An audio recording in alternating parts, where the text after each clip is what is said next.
Hello সবাইকে, সবাই কেমন আছো? প্রথমে কিন্তু সবাইকে আমি বলে নেব গুড ইভিনিং। তো আজকে আমরা কিন্তু অন্যরকম একটা ব্লগ শেয়ার করতে চলেছি। তো আজকে তোমাদের সঙ্গে শেয়ার করব গুপ্তিপাড়ার তরঙ্গিনী নিয়ে। তো এই তরঙ্গিনীটা কোথায় রয়েছে? এটা রয়েছে কিন্তু অবশ্যই শান্তিপুর গুপ্তিপাড়াতে।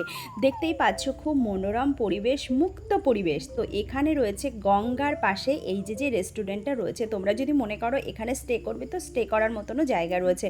তো এই যে পরিবেশটা আমার কিন্তু ভীষণ ভালো লেগেছে। তো এখানে আমরা কিন্তু একটা মিট আপ করেছিলাম। মিট আপ বলতে আমরা শান্তিপুরের যত ক্রিয়েটার রয়েছি, ক্রিয়েটারের মধ্যে মোস্ট অফই কিন্তু আমরা সব কিন্তু ফ্রেন্ড সার্কেলের মধ্যে ছিলাম।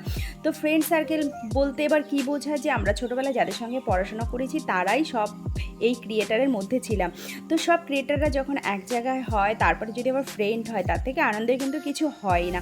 তো সেই কারণেই কিন্তু আমরা এই জায়গাটাতে মিট আপ করেছিলাম। আর জায়গাটা কিন্তু জাস্ট অসাধারণ, যদি কখনো যাও তবেই বুঝতে পারবে যে কতটা সুন্দর একটা জায়গা।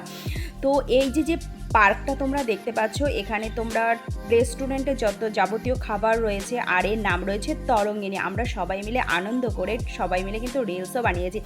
সবাই মিলে প্রচুর পোস্ট করেছি, রিলস বানিয়েছি, আনন্দ করেছি, সেটা কিন্তু তোমরা কম বেশি দেখতেই পারছো। আর এত সুন্দর মনোরম পরিবেশ, তোমরা যদি মনে করো যে এখানে যাবে তো অবশ্যই যেতে পারো। আর এটা যেতে খুব বেশি টাইমও লাগে না, আধা ঘন্টার মধ্যে তোমরা মোটামুটি পৌঁছে যাবে।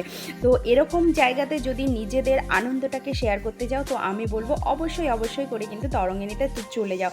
তো বন্ধুরা, আমাদের এই যে ব্লগটা আমরা সবাই মিট আপ করেছি, কেমন লাগলো অবশ্যই কিন্তু জানাতে ভুলো না।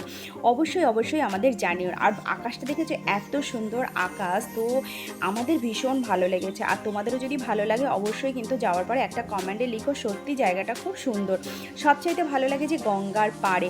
তো আমরা সকলের সঙ্গে গল্প করার পর আমাদের ছিল খাওয়ার পালা। তবে এই জায়গাটা আমাদের খেতে একটু লেট হয়ে গেছিলো, কেননা প্রচুর লোক ছিল, ইভেন খাবারও শেষ হয়ে গেছিলো।